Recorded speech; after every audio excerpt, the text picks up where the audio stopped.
not going to be upset. So nice. Yeah, I got you going, ready to go. 6 o'clock. We need Yeah. I know. to keep this thing rolling. Yeah. Well, especially since Bill's coming up. And could Billy come? It's 6 o'clock on the 31st. Calling to order the Planning and Economic Development Committee. We'll start with annexation discussion. Bill, you want to come forward?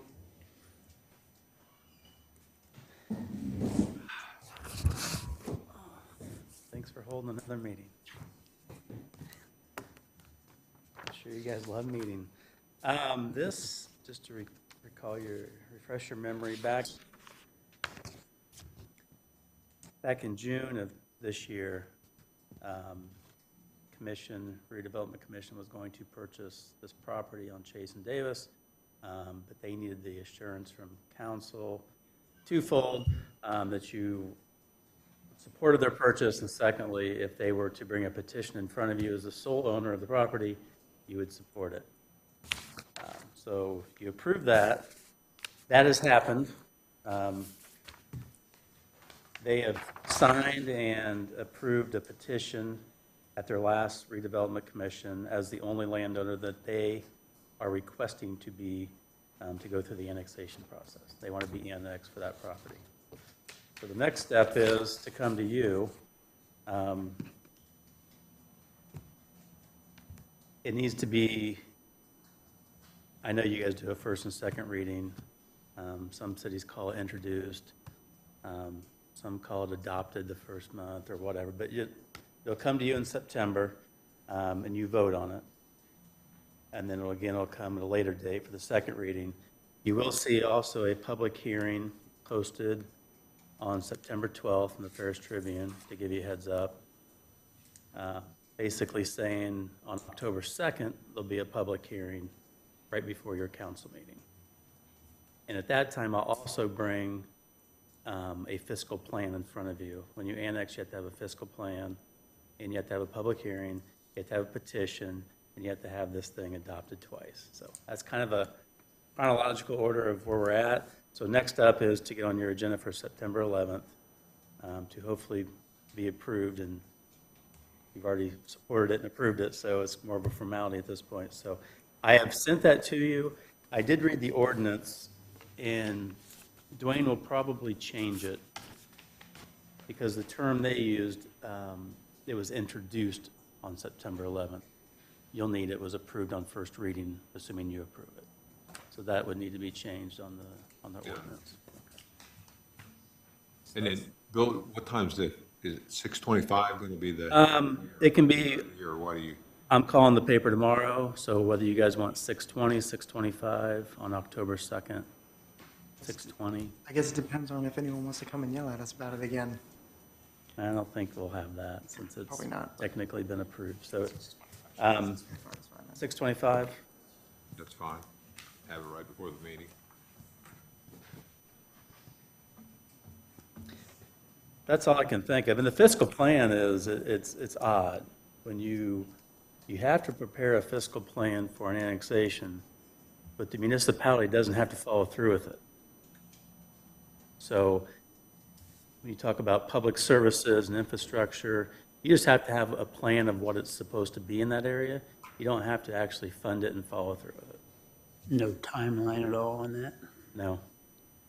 We have to have utilities, sewer, water, And I'll get all that in writing from, fire. all that has to be a plan, but it doesn't technically have to commence until you have a deal going. And I can get that language to you from Bose McKinney. So I first thought, well, that's odd. Yeah, I always thought there was like a 2 or 3 year period you have to get it done. I think once it's started to develop, you have a period of time. Like if you were to go down 29 before you get to Zionsville annexed that area probably 20 years ago and have done nothing because nothing's technically kicked off that timeline. So I'll get that in writing just to assure you guys that that's the way it is. Cool. Any questions for Bill? Bill, did I give you an ordinance number for that?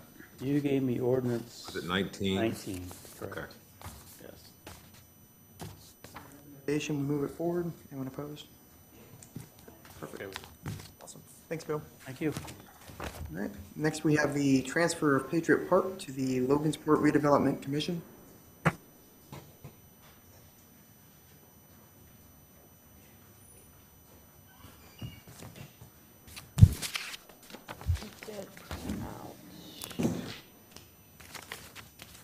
This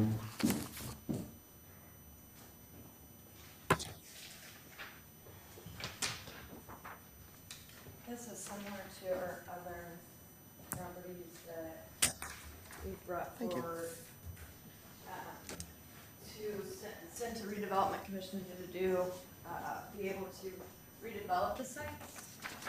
It's my understanding, and Jan is here, that it has been discussed as one of the properties with the parks that if there was some redevelopment possibly occur, that would be one of the parks that would be of interest to have redeveloped. And so it's roughly 3.19 acres. And currently looking for housing.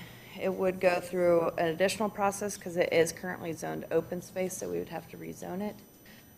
But basically looking to transfer it over so that we can start the process on actually looking to the RFP and those type of things. I don't know if there's anything else to add.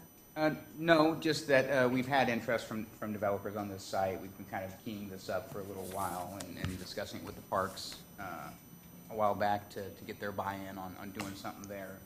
I think the other piece to point out is that there still will remain a portion of it that's toward 3rd Street there by the bridge that is not even parceled out, it's not even Right. surveyed out, but that would remain ours. And I think the idea there would be that we would, hopefully improve some park space there in conjunction with the development. The person that we've talked to that has interest has expressed some interest in partnering on kind of the park space down on that area as an amenity for the development and the neighborhood. So for concerns about kind of amenities and park space just for the neighborhood, that would be the goal there, is to maintain that and actually improve that, which we would have the money to do if it develops down there. But this just gets the process started. It's a couple of month process with the redevelopment commission, so trying to get things lined up, leading into the end of the year and into next construction season, hopefully getting something going. That's the park down there on 3rd Street by the bridge. It's Front Street, Wheatland Island. Yeah, so it goes 3rd Yeah, it's right along Street the river there. west. Okay, what do we call this park out here by the, where the old Gossard building used to be? Beside the Veterans Park, Veterans Memorial Veterans Park. Park, okay. Patriot, veteran. Names mixed up. Does that include the basketball court? The basketball court are included in what's being transferred. That is all about, we actually just met with the guy we've been talking to the other day, and he mentioned something about the court, so they may have interest in keeping those as an amenity or, modifying that in Well, some way. I would love to see it, whatever you do, either they help us build new courts someplace else, or totally clean those up, with new fencing and new asphalt and lining and whole shot, make them look like what they do at Riverside right here. Yeah, I think that would be something that would be worked out in the developer agreement when the time comes on whether it makes sense to revamp those, or, the way that the property looks, it looks like that might be a prime area to build on, in which case maybe down towards the other end where some of the remaining park space would be, maybe it makes sense to kind of relocate some of those amenities there. But that'll all be part of the discussion, once the redevelopment commission can actually negotiate and do those types of things. Are you able to talk on any of the, what this person's planning on building, or? So from what they just told us, their proposal would be for the range of 17 single-family homes along that stretch. I don't want to speak on the cost, but from what I understood, it was under like the 200,000 range. But as we know with the Lexington project, those numbers can change quickly. But that was the proposal. Not to say that other people won't come with, other ideas that we like there as well. But we know we have this interest. I think that's a pretty attractive proposal to get some single-family homes along the river there that could really, spice up the area and allow us to improve some of the public amenities there, like that riverfront access with the steps there. If you've been down there, I mean, it could be a really cool little area right off of downtown and right off of those neighborhoods, but it's just, we haven't been able to maintain it, and to spend that much money on it right now isn't feasible unless we have something like this in the offing. So I'm pretty excited about the potential for what we have going on down there. Do we need, I mean, I know Jan's here and she's talked about it and they wanted to get rid of property. Do we need, Dwayne and I were talking about this earlier today, and you know I'm all for this. I think it's a great idea. But do we need a formal resolution from the Parks Board on this? Yeah, we Just- need we've never surplus this land. Like, they did their resolution and they surplus, they We said we, said they were gonna surplus 5 parks, but we never. but it never moved went to forward with the Board of council Works. Because there was never a plan. But, so now it's in the council's hands, though, Yes. would be my But I understanding. never, like I said, we never brought it forward because Yeah. there was never any actual. So you have Was a voted on by resolution the in Park I place? have a resolution that already says, Okay, that's what we were trying to remember if we had, because we knew that there was discussion about like 5 properties and all that. Well, the same thing. I originally put the Jefferson School property on this agenda, completely forgetting that we had already done this with the council, so we just have to take it to redevelopment commission now. But yeah, there is a resolution for that. Now, we'll have the opportunity, to talk to the Parks Board about it prior to the redevelopment commission sending out any RFPs or offers for sale, or however they've been going about some of these properties. Yeah. Well, But you know, shouldn't if we but have, shouldn't that go before the Board of Works, just to surplus those? We do that with all the real property we have, whether it's departmental, like, that's how you do your auctions. Everything has to go before the Board of Works to be approved as surplus, because it's those departments. Yeah, I mean, I think there'd be an approval process with the agreements anyway, but we could take it forward as. And that's what I'm saying, we could do that on Wednesday, and it wouldn't be a big deal, and you could surplus all 5 of them if you want, because I know there were 5 on the list, and Woody and this one, and I don't know, a couple others, that you could just surplus them all, and then it's all done at one time. Yeah, I don't, And then it would still be ready to go on Monday's council meeting. For we can, The park is already. the parks surplus them, but what I'm saying is anytime we surplus real property, we usually let the Board of Works approve that Yeah, no, that's. because of the auctions and stuff that we do. We always, anything that's extra, we're gonna sell. First in line, since it's been Right. handed to them, keeping that out of politics. Right. so, You feel like it's out of politics, Jen? huh? So the Parks Board's supposed to be out of politics, that's where all that stuff. Parks goes. has always maintained it, but it's owned by the city, so I didn't know if you would have to do that. well, and that's always the questions we get into here is Yeah, who I- actually owns it and. Yeah, well, I mean, we I haven't don't know. taken that route with any of the other properties, so I don't know if it's, Yeah, we It's have. active. We've gone through council for the other properties, for what we're doing. the city properties we. went Yeah, That's- just the that's what we're doing. surplus, we haven't gone through the Yeah, we haven't gone surplus through a because surplus they've process been with- under the city's name, and this one's under the city's name, although Parks has maintained it, so we didn't think that was a, I don't mind the extra step. we So can then- take. I don't think it's Then my only necessary. other question then is once you give it to RDC, who's gonna maintain it? RDC can't pay for maintenance for anything. So if you don't, you see what I'm saying? I Yeah, mean, the mowing and we'll have to stuff. put that into our landscaping budget until the development happens. Now, hopefully, we can get that process done this winter and be ready to go when spring comes, but in that case, we'll have to deal with that when it comes and mow the Well, grass. I'd just like to know that, we got something going on because we're gonna have to mow it this fall still. And once you give it on a week from Monday, you give it to, council gives it to RDC, they accept it, they're gonna have to maintenance it somehow then. well, and I think the other thing was we wanted to know from council because rezoning takes an additional 3 months. And so for us to rezone it, I didn't want to rezone it without knowing that you wanted to Right. move it forward either, so that was the other kind of piece of the puzzle. Sounds like all we have to do, really, if we can incorporate the resolution for the Yeah, I was surplus. You guys run it through the Board of Works on Wednesday, and we haven't lost a day, really. Okay, maybe. Yeah, I think it was in the email. I might have been. I've have looked at to it look recently. back through. I've looked at it recently. I know I But- sent it to the park board last week. Yeah, because it was in that email. Yeah. Oh, it was in the email Mike sent forward. Yes. Okay, Yes, it was in that one. yeah. So I can add that to, with the resolution. That way, everything is, if there's any question, it's all laid out for somebody. But no, I think it's going to be a real good facelift for that area. You know I'm in favor of it.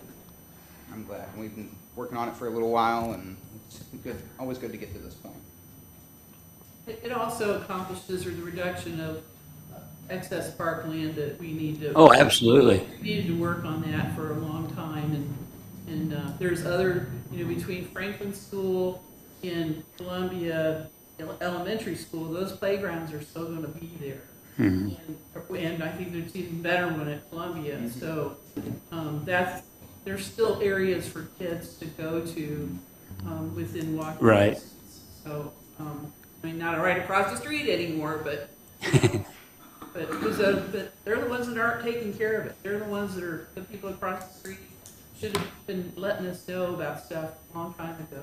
I've asked them numerous times through mail, direct mails to their homes, please let us know if there's something going on.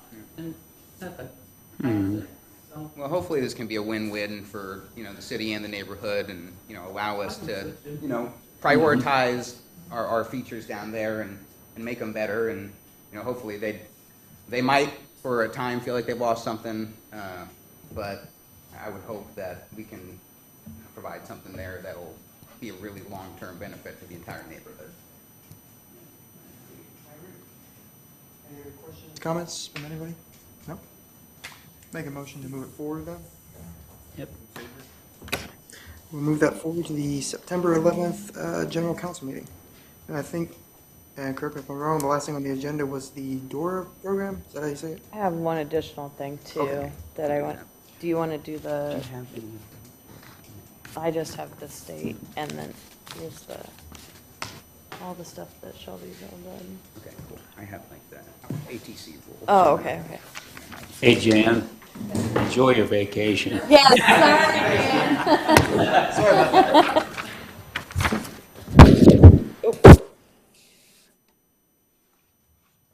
So I don't know how much you guys are knowledgeable about the designated refreshment area. It's something that was put into law recently that municipalities can take advantage of. It provides kind of this designated area where people can kind of walk freely, similar to how events would occur. So they can go to and from different establishments in this area. Those establishments would be able to provide you a drink, but in that drink, to be able to take it out of their premise, you would have to have it in a plastic cup with the logo, or whatever the logo would be for that area, so that people knew that, you got them at one of the establishments. And then, oh yeah, you have a better, I have the actual Indiana code I'm reading from. This kind of says Yeah, more they of put a this summary. Step by step. Yeah, and so one of the things is the legislative body has to adopt the area, so we'd have to provide maps, we'd have to provide streets, we'd have to provide signs for the area, provide those cups, the establishment would have to have, or we would purchase. Then you have a public safety plan as well as a sanitation plan for this area. So, and then once that's done by the local, they would send it off to the ACT or ATC board to review and approve, in addition with which designees in that area are going to be part of the program as well. There are some limitations, like I said, the cup has to be a certain logo and everything. There's certain sizes that they can sell for those, and they can only have 2 open containers that they're served.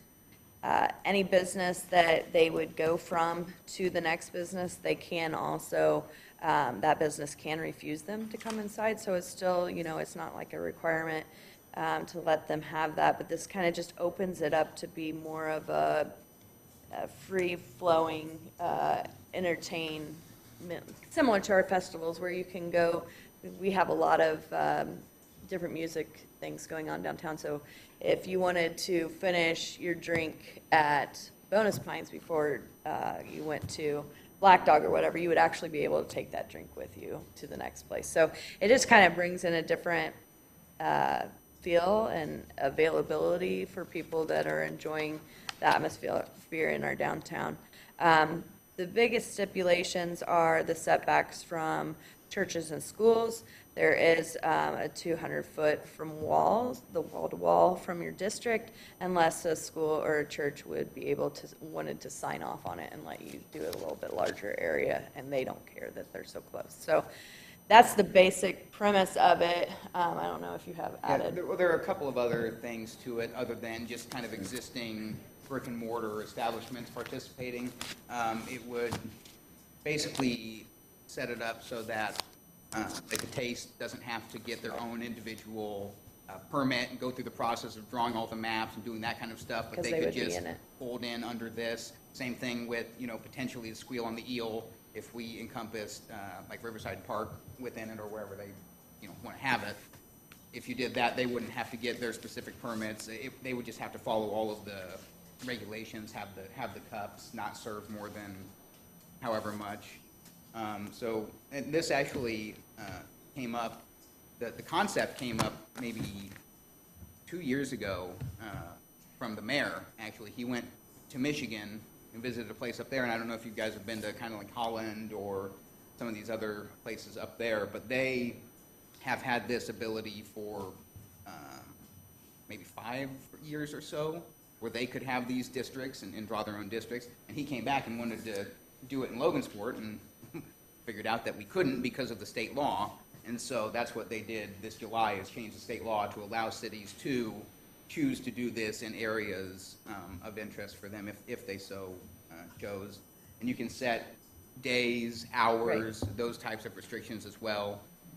So I wouldn't think, Logansport would really need it more than Thursday through Saturday or something like Right. that even, until we have a lot more establishments that, or a lot more traffic that would cause something like And you that. But could it's just an keep it- opportunity. Yeah, you could keep it to the 10 o'clock where most of where. So we would set our own local parameters on Right. times, days. And Yes, exactly. They just have the maximum time, so Is- 7 a.m. is there to 3 a.m. a public hearing required on this? There, I don't think that there's anything specific. just You the have- adoption of it. Yeah, just the adoption, and we'll have to get buy-in from the businesses in the district, because you have to have the list. you have to be a specific permittee. So you can keep your current permit and not participate and can't carry out alcohol. So you get your permit through the state to be a part of this? Yeah, so in this Yeah. packet I just gave you is actually the permit So that basically- they'll submit to the state to be a part of our district. Yeah, and then so you have each one that would be within that district when you're creating that district to kind of let the state know. Yeah, so to These are set it the- up, we at least have to have one, but then we can add as many as we want going forward. As long as we have parameters, anyone within that could join whenever they. Yeah, Exactly. right.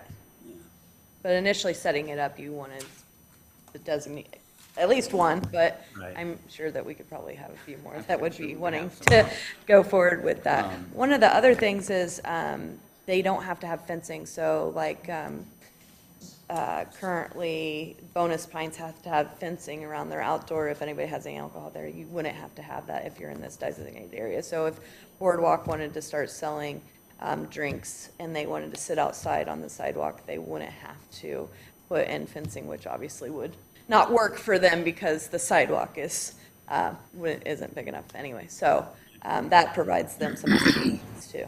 Yes, that was a good point, because you could have sidewalk seating so like if the old style of Renoir wanted to have outdoor seating, they technically can't serve alcohol out there unless they have this however long, rope or fence area, and there, they don't have room to really do that. Yeah. Now you wouldn't need the rope because it's in this downtown area. And it actually serves the same way inside establishments. So right now, you have to have. Oh, the partitions where you. Yes, the partitions. Stay on this side. Yeah, so I was just looking, it looks like the taco place, like here on the corner, has kind of set up to maybe do a bar or something, and it looks like they built out like a partition, separated. and I was just thinking, gosh, man. Darn. I gotta say, Still too- though, that you didn't have to worry about partitions now with like underage and anything else, that you could, basically, if your establishment approved it, you could allow, I don't know that part, I just know with this, that's one of the things, but the That was one fence of the itself for components, yeah. outside, you don't have to provide, which, currently, if you're not in one, you would. Okay. So, it's just a opportunity.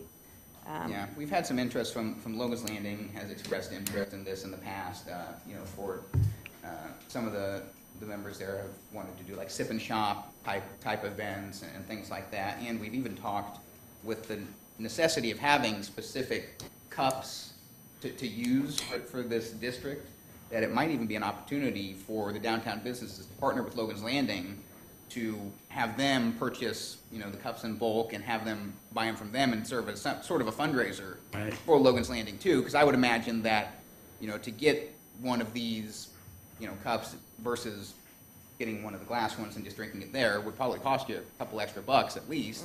I think there's, you know, probably a lot of other, you know, little stipulations that you could do. I've been talking through some ideas on this for a little while, but that's why we didn't want kind of any action on this today. We just wanted to inform you that this is something we want to look into, and if you were completely against it, then we wouldn't waste our time. But I think it would be an interesting development. The way our downtown is growing, and some of the businesses that are established and coming soon with the event center and some of the other event centers that are popping up, it might provide a lot of opportunity for collaboration and participation in some of our community events that we haven't been able to have in the past.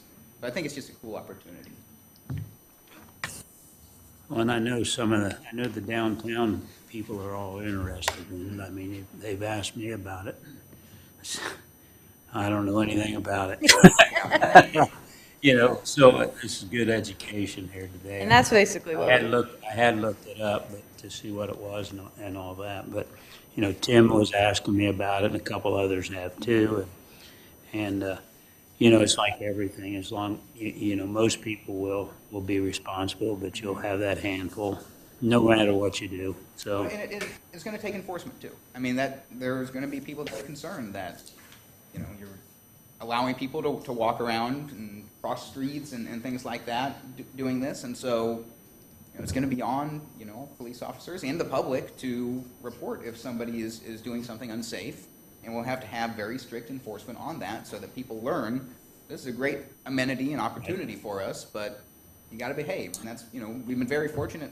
Some of our big festivals, I mean, the Squeal on the Eel has gone by 2 times, a pretty big event that we haven't done before, really without significant incident. Right. And so that's, you know, encouraging, and I think that this will go that way. But it's going to be on us to, you know, make sure that people aren't walking around the street with a drink in their hand. Yeah. They do this down in Savannah's got it, you know, along the riverfront. I don't see the whole downtown, but I know the riverfront, you can do that. Well, and I think with the local rule on the times and the days, that really helps, you know, if you make it to 10 or whatever, exactly. that's gonna cut out a lot of extra Right. problems. So, And I see it as more of a seasonal thing. yeah, Yeah, exactly. So, Yeah, so no action, just, you know, wanted to get your feedback, and if Yeah. you guys have thoughts or talk to people about it, we'll maybe put some ideas on paper about what a first run at this might look like. We've got some preliminary ones, but, yeah, I appreciate the information. yeah, of course. Question, if you don't answer, that's fine, but like with the specific times and days we'd be allowing it, how would we go about keeping, putting that information out to people on a daily? Because, you know, the average person doesn't pay attention to specific times or days. Like, would we put signs around or something? We're Or required to have signage, so that would be really the only cost, I think, that we Yeah. would have to take. And I looked, and, you know, my first run at it, I thought that maybe 15 to 20 small signs put up around would probably do it. We'll have to have a specific, you know, name for the district so that you can say, these streets, you know, not allowed to carry past this point. and those businesses would also know the time frame as well. So if it's only on Thursday, they wouldn't sell those cups on Wednesday. So it's, because it's its own individual cup with logo, it helps too. It's just gonna be like a, yeah. Are they gonna put a sticker on it? Be like, oh, that's your. I mean, yeah, it could essentially just be a solo cup that they put a Well, sticker on, but. At a time, so they're not gonna sell you more than, they're not gonna sell you 3 beers at a time that you can go carry around, or if you're carrying one that's still full, it's kinda like if you go to a ball game, they won't sell you, I think, more than You and your partner. 2 or 3 at like a Colts game. And so if you come up carrying one, like an empty one even, they'll only sell you one. And that's how it would have to work. I thought I heard you could only get 2 refills. That No, you can only have 2, yeah. Yeah, and there's definitely a lot to work out on the details, and we're going to have to work with Logan's Landing and some of the businesses to figure out what's going to work for them, because we don't want to set it up with a bunch of stipulations that make it useless for them, but we want to keep it safe and keep things under control. So just want to get the conversation started, and a little bit of information for you guys to look over on it, and then you do your own fact finding, talk to some of the people downtown, and see what they think about it, and we'll gather ideas too. That sounds like a great idea. I know they've talked about doing a beer, Exactly. Well, and we had somebody come with an idea for like a kind of like downtown transportation, where they weren't going to be serving, but they wanted to basically transport people between some of the bars, but they wouldn't be able to take the drinks with them until this law happens. So now that business could potentially start up in downtown, not like the pedal ones you see where they're actually a bar, but just transport should happen. Then it would, save some liability and all of that, I think. So it's a cool concept. Still working through it. But. And you can dissolve the area anytime it's not, you don't have to go through a lot of steps to dissolve it. The council can just say, we're no longer doing this. So that's helpful. I have one other thing, if that's okay, to bring forward. It's the Municipal Riverfront Development District. We currently have this that was established in '05.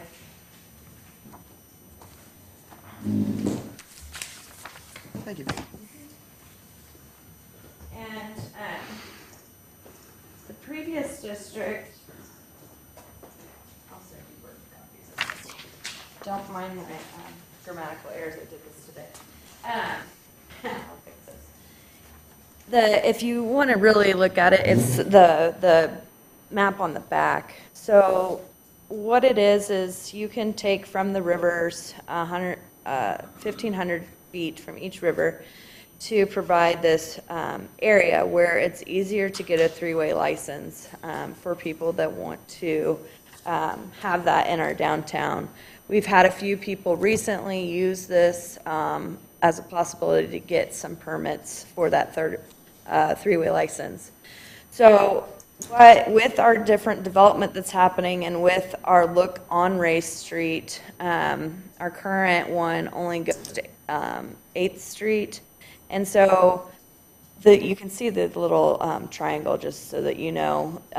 Logan Savings is the only one in the downtown district that is actually not within that 1,500 feet. So that's why there's that triangle piece there that's marking that out. But the big idea was, because of the redevelopment that they were trying to achieve on Race Street, we felt that it was appropriate to add this to that area as well. But that's the major change. It's already established. It already has an Indiana code where they have to provide certain things. We have to provide certain things. There has to be funding in the area. But this would just be able to add in the Race Street area as we redevelop it. And it would be banquet, facilities, or restaurant for Indiana code. So before, what did it do? Just go down to It 8th just- Street and go left on Race? Yes, yep. Okay. It just took in the Logan's Landing District. And you can only provide these in areas where you have either economic development areas or redevelopment area. I think there's one other area. So since Race Street is in a redevelopment area, that's why we can add it in. Okay. Any questions? You're wanting this on the September agenda then? It doesn't, that would be great, but if you guys want to wait for another time, it's up to you guys when you want to hear it.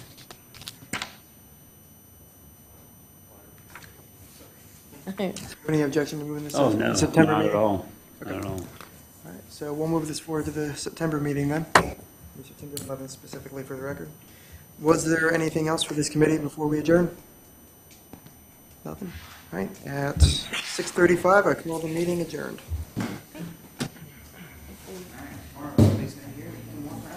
Yeah, I know. Bring your kid to the alcohol.